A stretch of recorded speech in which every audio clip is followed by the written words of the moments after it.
যদি জমায় রাখেন শেষ জামানে আপনি ক্ষতিগ্রস্ত হবেন। আমি অর্থনীতি নিয়ে যথেষ্ট পড়েছি আলহামদুলিল্লাহ, পড়েই কথাগুলো আপনাকে বলছি।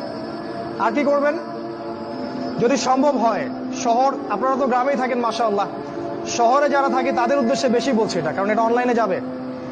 শহর কেন্দ্রিক জীবন ব্যবস্থা ত্যাগ করতে হবে।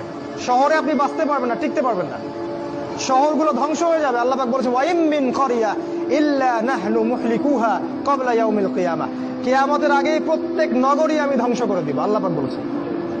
শহর থাকবে না, প্রত্যন্ত জায়গায় চলে যাওয়ার চেষ্টা করেন, গ্রামের বাসা ওইদিকে প্রজেক্ট করেন, ছোট ছোট মুসলিম কলোনি করে গড়ে তুলতে হবে। এই কাজগুলো করতে পারেন। আর কিছু করতে পারেন, শারীরিক প্রস্তুতি নেন, ফিজিক্যালি, যুবকদেরকে বলবো ফিজিক্যালি প্রস্তুতি নেন, ব্যায়াম করেন, ভালো খাবার খান, নিয়মতান্ত্রিক জীবনযাপন করেন, এলোমেলো জীবনযাপন করবেন না। আর নিয়মতান্ত্রিক জীবনযাপন করার সবচেয়ে উসওয়াতুল হাসানা হচ্ছে রাসূলুল্লাহ সাল্লাল্লাহু আলাইহি ওয়াসাল্লাম। উনার সুন্নাহ মাফিক জীবনযাপন করেন, আপনি ভালো থাকবেন।